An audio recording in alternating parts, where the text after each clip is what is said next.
Hello everyone, आप सभी लोगों का आपका अपने इस यूट्यूब चैनल पर स्वागत है। देखो, अब हम बात करते हैं आज ये दिए गए क्वेश्चन पर। मैंने जो आपको दिया था, if alpha and beta are different complex numbers. बहुत इंपॉर्टेंट बात है ये, डिफरेंट कॉम्प्लेक्स नंबर। ठीक है, दोनों डिफरेंट है। ठीक है, कॉम्प्लेक्स नंबर्स। उसके बाद क्या कह रहा है ये, mod of beta equal to 1, then this is equal to, इसकी वैल्यू अब आपको फाइंड करनी है। देखो, अगर आपको mod of beta equal to 1 दे रखा है तो आपको ये पता होना चाहिए कि ये बेसिकली यूनिमॉड्यूलर वाली सिचुएशन हो गई। मोड ऑफ जेड बराबर, तो ये क्या होता है, जेड जेड बार होता है। तो यहाँ इसे मैं बीटा बीटा बार कह सकता हूँ। Beta beta bar is equal to 1। इसका मतलब बीटा के की जहां जरूरत है वहां मैं 1 अपॉन बीटा बार लिख सकता हूँ, राइट। अब इसमें से एक काम करो, इसमें से बीटा कॉमन ले लो। इसमें से या फिर चलो, इस बीटा की जगह तो मैं 1 अपॉन बीटा बार लिख देता हूँ। ये यहाँ पर मॉड्यूलस नहीं आएगा, ठीक है। 1 अपॉन बीटा बार माइनस अल्फा, क्या है, अल्फा को अल्फा ही रहने दो। ये तो हो गया मॉड्यूलस। एक काम करो, न्यूमरेटर और डिनोमिनेटर पे बांट दो। और ये कितना हो गया, 1 माइनस अल्फा बार। और ये जो बीटा है, ये बीटा, तो इसकी जगह क्या करें, इसकी जगह क्या करें, इसको बीटा ही रहने दे। चलो बीटा ही रहने दो इसको। अब देखो, मोड ऑफ ये हो गया 1 minus alpha beta bar upon 1 minus alpha bar beta, है ना। ये लो, और ये अब आ गया, ये जो मोड ऑफ बीटा बार, सही है। एलसीएम लेने पर जो न्यूमरेटर का बचा था, इसकी वैल्यू 1 दे रखी है। कोई भी अगर कॉम्प्लेक्स नंबर, मतलब कोई भी, हाँ, कोई भी कॉम्प्लेक्स नंबर का अगर मॉड्यूलस अगर 1 होता है तो उसके कॉन्जुगेट का मॉड्यूलस भी 1 ही होगा, ठीक है ना। तो ये तो 1 हो गया। अच्छा, अब एक चीज सोचो जरा, अगर आप z बराबर 1 माइनस अल्फा बीटा बार मान लेते हो, तो एक बार इसका z बार निकालना देखें। 1 माइनस अल्फा बीटा बार का होल बार, 1 पर बार लगाओगे 1 ही रहेगा।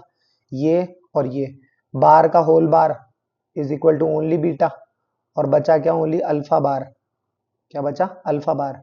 और जो कि ये लिखा हुआ है, ये रहा, सही है ना। तो देखा जाए तो ये न्यूमरेटर और डिनोमिनेटर एक दूसरे के क्या लिखे हुए हैं, कॉन्जुगेट लिखे हुए हैं। एक दूसरे के कॉन्जुगेट लिखे हुए हैं। तो ये अगर ये दोनों एक दूसरे के कॉन्जुगेट लिखे हुए हैं, तो इसका मतलब तो ये हो गया कि ये दोनों एक दूसरे से कट सकते हैं। दोनों एक दूसरे से कट सकते हैं। अरे, क्योंकि दोनों का मल्टीप्लाई 1 होता है ना, ये ऐसे भी देख सकते हो आप, ठीक है ना। तो ये दोनों एक दूसरे से कट सकते हैं। बचा ये, इसकी वैल्यू भी 1 दे रखी है आपको, तो ये क्या हो गया, 1। ठीक है, आंसर। एक व्यक्ति अगर इसको दूसरे तरीके से अपनाता है, जैसे मान लो अगर वो वैल्यू पुट करने की सोचता है, वैल्यू पुट मेथड, ठीक है, वैल्यू पुटिंग मेथड, तो उसमें क्या होगा, ये देखो, पुटिंग मेथड, उसमें क्या होगा, जैसे मान लो अल्फा इक्वल टू कोई भी आप वैल्यू रख दो 1, है ना। और रखना इस तरीके से है कि कोफिशिएंट अल्फा और बीटा है ना, इनके 1 1 ही है ना, तो वो भी 1 1 ही होना चाहिए। ये नहीं है कि आप ट्वाइस ऑफ समथिंग रख दो, है ना। और बीटा को इससे अलग रख लो एक बार के लिए। चलो आयोटा, क्यों, क्योंकि 8 डिफरेंट नंबर, कॉम्प्लेक्स नंबर कह रहा है। आप अल्फा की जगह -1 और बीटा की जगह आयोटा ये भी पुट कर सकते हो, आप कुछ भी पुट कर सकते हो, बट एक, दोनों डिफरेंट होने चाहिए, ठीक है ना। अब देखो, अब इसको यहाँ पुट करो, बीटा माइनस अल्फा, तो बीटा क्या है, iota -1 upon 1 minus alpha bar beta. Alpha के ऊपर बार लगाओगे 1 ही रहेगा, और बीटा यानी आयोटा। इसमें से माइनस कॉमन ले लोगे, ये दोनों आपस में कटेगा, तो -1 आ जाएगा। और जबकि इनके ऊपर क्या बटा हुआ था, मोड, -1 के ऊपर मोड बटेगा तो क्या आ जाएगा, +1 ही आएगा, राइट। तो यह आपका ऑप्शन नंबर सी आपका सही हो जाएगा, ठीक है। आगे देखो, JEE Mains 2022, the area of polygon whose vertices are non-real root of the equation this। अब नॉन रियल रूट का मतलब क्या होता है, पहले तो ये देखो, नॉन रियल, रियल नहीं है, तो रियल नहीं है तो क्या है, इमेजनरी है, ठीक है ना, इमेजनरी है। और ये कह रहा है, तो एक काम करते हैं, इसमें है ना z बराबर एक बार a plus iota b put करके देखते हैं, देखें क्या होता है। Where a and b are real number, a comma b are real, ठीक है। तो ये कितना हो जाएगा, z बार क्या हो जाएगा, a minus iota b is equal to iota, और इसका स्क्वायर करोगे तो वो आपको पता है क्या, a square minus B square plus का 2ab आयोटा, राइट। अच्छा, अब आगे क्या करें, तो देखो आयोटा स्क्वायर की वैल्यू क्या होती है, -1, तो ये माइनस का तो 2ab पहले लिख देता हूँ, और plus iota times a square minus B square लिख देता हूँ, ठीक है, is equal to a minus iota b। अब तो ये कितना हो जाएगा, a is equal to minus का 2ab है ना, और minus b is equal to a square minus B square, है ना। अब मोस्टली बच्चे यहाँ गलती करते हैं, a से a काट देते हैं, उनको ये पता नहीं है वो रूट को खा रहे हैं एक तरीके से, ऐसा नहीं होता है, बेसिक मैथमेटिक्स में भी मैंने आपको बताया था। तो ये कितना हो जाएगा, a plus 2ab is equal to 0, a common लिया तो 1 plus 2b is equal to 0। अब या तो a इक्वल टू 0 और b इक्वल टू क्या हो जाएगा, माइनस का हाफ। अब हम ये इसमें केस बना देते हैं, तो case first, when a equal to 0, तो a इक्वल टू 0 होगा तो minus b is equal to minus का b स्क्वायर। इसमें भी वही काटने की कोशिश मत करना, माइनस से माइनस जरूर काट सकते हो आप, ये नहीं है कि b से b कटा b इक्वल टू 1, ऐसे नहीं होता है। ये b इधर ले जाओ, ये हो जाएगा b square minus b is equal to 0, b common लोगे तो b minus 1 is equal to 0, एक तो b इक्वल टू 0 और एक b इक्वल टू क्या हो गया, 1, राइट। तो एक तो ये हो गया, और एक when b equal to minus half, b equal to minus half, ये क्या हो गया, केस सेकंड हो गया, है ना। अब b equal to minus half रखो तो देखो ये तो हो गया प्लस का हाफ लेफ्ट साइड में, तो is equal to a square, और माइनस हाफ का स्क्वायर कितना हो गया, प्लस का 1/4, राइट। इसको इधर ले जाओ तो 1/2 माइनस 1/4, ये क्या है, a square minus B square, अच्छा माइनस का है बी स्क्वायर, ओके, माइनस रखोगे b का स्क्वायर 1/4, ये यहाँ नेगेटिव का ही तो रहेगा, तो ये नेगेटिव, तो ये क्या आ गया यहाँ पे positive, equal to a square, this is nothing but 3/4, और इसका रूट निकालोगे तो a इक्वल टू कितना आ जाएगा आपका, plus minus √3/2, right, plus minus √3/2। तो यानी कॉम्प्लेक्स नंबर्स जो आपके पास यहाँ पे आए, कॉम्प्लेक्स नंबर्स, ठीक है, यही ये पूछ रहा था। देखो ये पूछ भी क्या रहा है, कह रहा है द एरिया ऑफ पॉलीगन, क्योंकि कोई भी अब आपको ये लग रहा होगा ये इतना सब कुछ चल क्यों रहा है भाई, आपको अगर पॉलीगन का एरिया अगर आपको बताना है तो उसके वर्टेसेस के बारे में पता होना चाहिए, और वो वर्टेसेस ही मैं यहाँ निकालने की कोशिश कर रहा हूँ, ठीक है। तीनों वर्टेसेस आ जाएंगे और उसको एक तरीके से मैं एक ग्राफिकल तरीके से ट्राइंगल में बनाने की उनसे कोशिश करूंगा, और उसका फिर एरिया मुझे निकालना है यहाँ पर, ये कर रहे हैं इसलिए ऐसा कर रहे हैं, ठीक है। अब कॉम्प्लेक्स नंबर्स क्या क्या हो गए, तो कॉम्प्लेक्स नंबर्स हो गए हमारे पास, एक तो √3/2, और b की जगह, ये कब हो रहा था, जब b की जगह क्या रखा था हमने, माइनस हाफ, है ना, तो ये मैंने लिख दिया माइनस हाफ, ठीक है।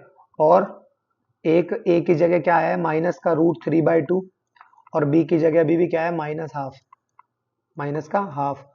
क्योंकि आपको एक चीज पता होनी चाहिए, ये वाली जो सिचुएशंस होती है ना, ये वाली, यहाँ पर आता है इंटरसेक्शन, ये वाले काम दोनों एक साथ होने चाहिए, ठीक है ना। तो इनमें तो ऐसा कोई, अब ध्यान से देखोगे अगर आप, तो जो जैसे a इक्वल टू 0 और b इक्वल टू 0, तो ये तो रियल पार्ट है, ये तो रियल वैल्यूज हो गई, है ना, a equal to 0 b equal to 0, a equal to 0 b equal to 1, तो ये भी कोई इमेजिनरी पार्ट तो है नहीं, ठीक है। तो b को 0 रखना, b को 0 रखने का मतलब है इमेजिनरी पार्ट को ही 0 रख देना, और हमें ये कह क्या रहा है, हमें ये कह रहा है इमेजिनरी ही होना है उसके तीनों वर्टिसेस, है ना, तो दैट्स वाई मैंने ये वाला लिया है। अब यहाँ पर इनकी जो वैल्यूज है, वो आयोटा वाली टर्म जो है वो नेगेटिव है, आयोटा वाली टर्म दोनों क्या है, नेगेटिव, तो ये यहाँ पर इमेजिनरी वैल्यूज है मेरे पास। इमेजिनरी वैल्यूज अगर है तो इसका मतलब ये हो गया कि ये वर्टेजेस पॉसिबल है। अच्छा, एक वर्टेज और होना चाहिए, तो वो क्या होगा 0,1 व्हेन ए इक्वल टू 0 और बी इक्वल टू 1, क्योंकि ये भी एग्जिस्ट करता है। ठीक है ना? नहीं समझे मैं क्या कह रहा हूँ? देखो मैं ये कह रहा हूँ a इक्वल टू 0 और b इक्वल टू 0, ये तो ओरिजिन ही हो गया, तो ये तो कोई हुआ नहीं। a equal to 0, b equal to 1, तो यहाँ b इक्वल टू 1 हुआ, यानी आयोटा का मल्टीपल है ना, यहाँ पर 1 है, तो इसलिए ये एक इमेजिनरी कॉम्प्लेक्स नंबर मतलब होगा ये, तो इसलिए मैंने ये ले लिया। a की तो दोनों सिचुएशंस हो ही गई। b equal to minus half कब कब आया है? a equal to plus minus under root 3/2, तो भाई b का दोनों सिचुएशंस में है, तो इसलिए मैंने b की ये दोनों सिचुएशन एज इट इज यहाँ पर रख ली, अंडर रूट 3/2 माइनस हाफ और under root 3/2 minus half, right. अच्छा, अब एक चीज देखो, हाँ ये माइनस अंडर रूट 3/2 है ना, तो अब हम एक काम करते हैं, ये तीनों वैल्यूज को कंटेन करने वाला एक ग्राफ बनाने की कोशिश करते हैं। तो देखो ये हो गया और ये हो गया, ठीक है। तो 0,1 एक्स एक्सिस पे 0 और y इक्वल टू 1, मान लो यहाँ पे कहीं पे बैठा हुआ है 0,1, ठीक है ना। एक एक बात ध्यान से देखना। अच्छा, x की वैल्यू √3/2 और y की वैल्यू माइनस हाफ, तो वो तो कहाँ पर है, x की वैल्यू दिस और y नेगेटिव, वो तो यहाँ पर कहीं पे बैठेगा। x की वैल्यू √3/2 और y की वैल्यू माइनस हाफ, सही है ना। अच्छा, और x की भी नेगेटिव और y की भी नेगेटिव, तो वो तो यहाँ पर कहीं पर होगा, राइट। माइनस √3/2 और माइनस का हाफ, सही है। अच्छा, इनको आपस में मिला दो, एक तो ये हो गया, एक ये हो गया, और एक मैंने इसको ये मिला दिया, बन गया ट्राइंगल। अच्छा, बन गया ट्राइंगल। अब इस ट्राइंगल से बनने वाला, मतलब इस ट्राइंगल का मुझे एरिया पता करना है। अब उस एरिया के लिए क्या करें, देखो गौर करना ध्यान से क्या कह रहा हूं मैं। यहाँ पर हमारा होता है ओरिजिन 0,0, ठीक है ना। अच्छा, कोई ये डिस्टेंस बता सकते हो क्या, ये डिस्टेंस गौर करो, दोनों की माइनस हाफ है, तो distance can't be negative, that's why it is positive. और ये वाली वैल्यू क्या है 1, ये वाली वैल्यू क्या है यहाँ पर 1, तो 1 और हाफ ये कितना हो गया, हाइट कितनी हो गई इसकी 3/2, राइट। अच्छा, और बेस क्या है भाई, half into base into height होता है ना एरिया का फॉर्मूला हमारा, half into base into height. अब बेस क्या है, देखो ये -√3/2 और ये ओनली √3/2, तो देखो 0 तक ये डिस्टेंस तो हो गई √3/2, है ना। डिस्टेंस कह रहा हूं मैं, कोऑर्डिनेट नेगेटिव में है, डिस्टेंस तो पॉजिटिव में ही होती है। ये हो गई √3/2, √3/2 कितना हो गया √3, तो देखो हाफ इंटू √3 टाइम्स, और हाइट कितनी है निकाली अभी अभी हमने 3/2, ये कट गया, अरे सॉरी 2 2 जा 4, ये नहीं कटेगा, ये कितना हो गया 3√3/4, 3√3/4, ये हमारे पास आ गया इसका एरिया, ठीक है ना। बड़ा ही बेहतरीन क्वेश्चन है, अगर आ गया ना ये पेपर में, तो ये मान के चलो आप एक बार के लिए तो सोचते ही रह जाओगे कि ये क्या है, लेकिन अगर आप इस चैनल से पढ़ के जाओगे तो जरूर आपको ये चीज समझ में आएगी, ठीक है ना। अब देखो ये देखो, जेई मेंस 2021 का क्वेश्चन है, let a complex number z mod of z not equal to 1 satisfying log 1/√2 of this. अब देखो यहाँ पर सब कुछ ठीक चल रहा था, परेशानी तब आई जब यहाँ पर जो है मॉड में कॉम्प्लेक्स नंबर दे दिया। अगर इस मॉड में अगर एक बार के लिए अल्फा होता, या इस मतलब मॉड भी नहीं होता, अगर सिर्फ अल्फा होता तो एक बार के लिए आप कर लेते, यानी अगर ये कुछ ऐसा होता, मान लो log 1/√2, ये हो गया half plus 11 upon alpha, half नहीं मतलब अल्फा प्लस 11 और अल्फा -1 का स्क्वायर, अगर ये होता तो एक बार के लिए आप कुछ कर लेते इसमें, ठीक है ना। ये यहाँ पर, देन ये यहाँ पर लेस देन इक्वल टू 2 है, ठीक है ना, ये लो, तो ये लेस देन इक्वल टू हो गया 2, ठीक है। अच्छा, तो इसको थोड़ा सा सही करते हैं हम, देखो अल्फा प्लस 11 अपॉन अल्फा 1 का स्क्वायर, इसको एक बार अल्फा ही मान के लेके चलो, ठीक है, is less than equal to लगेगा या ग्रेटर देन इक्वल टू। इसके लिए आपको बेसिक मैथमेटिक्स में मैंने एक बात बताई थी कि ये वाली जो वैल्यू है ना, ये 1/√2, ये अगर 1 से छोटी होती है तो इनइक्वलिटी चेंज हो जाती है, तो ये इनइक्वलिटी हो गई चेंज, और ये हो गया 1/√2 का स्क्वायर, राइट।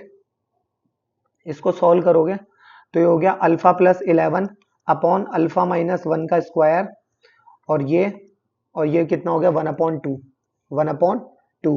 इसको थोड़ा सा सॉल्व करो तो ये हो गया 2 अल्फा प्लस का 22 less than equal to alpha minus 1 का स्क्वायर, और 2 alpha plus 22 is greater than equal to alpha square minus 2 alpha plus 1। इसको सॉल्व करोगे तो देखो ये कितना क्या आ रहा है, ये अल्फा स्क्वायर माइनस का 2 अल्फा और माइनस का 2 अल्फा माइनस का 4 अल्फा और 1 माइनस 22 माइनस का 21, और ये हो गया लेस देन इक्वल टू, ठीक है। अच्छा, यहां से इसके फैक्टर कर लोगे तो ये हो जाएगा अल्फा माइनस 7 और अल्फा प्लस 3।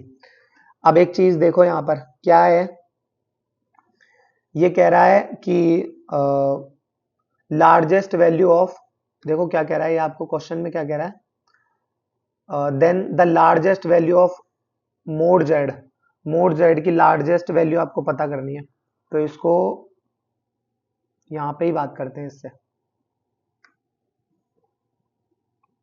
कितना लिख दिया था हमने, alpha minus 7 times alpha plus 3 है ना, और ये लेस देन इक्वल टू 0, ठीक है। Largest value of mod Z, अब ये तो पता ही है कि आपने जो मोड जेड था उसकी जगह तो आपने अल्फा लिखा है, तो mod Z is equal to क्या हो गया अल्फा, तो इसको मोड ऑफ जेड नहीं, wait, mod of Z minus 7 और मोड ऑफ जेड प्लस 3 है ना, इज दिस, है ना। अब क्या करें, अब एक चीज देखो, कोई भी कॉम्प्लेक्स नंबर अगर 0 भी होगा तो 3 तो यहाँ जुड़ ही रहा है, तो ये तो पॉजिटिव नंबर है, ठीक है ना। अच्छा, ये मोड ऑफ जेड जो है इसकी लार्जेस्ट वैल्यू पता करनी है कि क्या हो कि ये इसकी वैल्यू होगी, तो देखो ये तो कोई पॉजिटिव नंबर है तो इसको तो 0 के अपॉन में भेज सकते हैं हम। यहाँ बचा दिस -7, ये 0, तो mod of Z is less than equal to कितना आ गया 7, तो ये मोड ऑफ जेड की सॉरी इनइक्वलिटी चेंज कर दी मैंने, मोड ऑफ जेड तो इधर की तरफ था ना, तो ये होगा, है ना।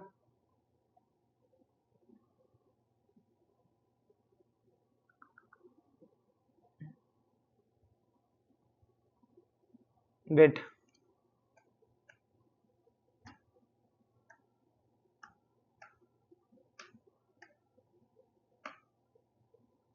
ये इनइक्वलिटी जेड की तरफ ही रहेगी, लेस देन इक्वल टू 7, ये हमारा आंसर हो जाएगा लार्जेस्ट वैल्यू। अब एक चीज सोचने वाली है, और वो क्या है, वो ये है कि ये जो लॉग का ये जो नंबर है वो वो पॉजिटिव होना चाहिए, राइट। तो देख लो अब आप जेड की, आप यहाँ पर ये जो स्क्वायर है ये तो पॉजिटिव ही रहेगा, और कोई भी कॉम्प्लेक्स नंबर है उसमें 11 जुड़ भी रहा है तो ये वैल्यू तो वैसे भी पॉजिटिव ही आएगी, क्योंकि ये 1 तो हो नहीं सकती, है ना।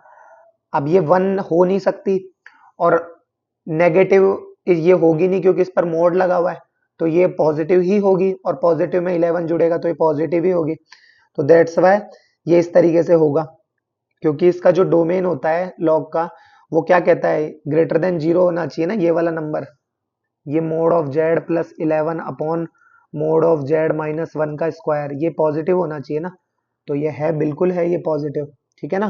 तो आंसर क्या हो जाएगा हमारा 7, ठीक है ना, क्लियर। ये ऐसे होगा ये क्वेश्चन। ये क्वेश्चन आपको अभी कराया जाए या होमवर्क में दिया जाए, चलो ये आप होमवर्क में ट्राई करके आना, जेई एडवांस 2022 में आया ये क्वेश्चन, ठीक है ना।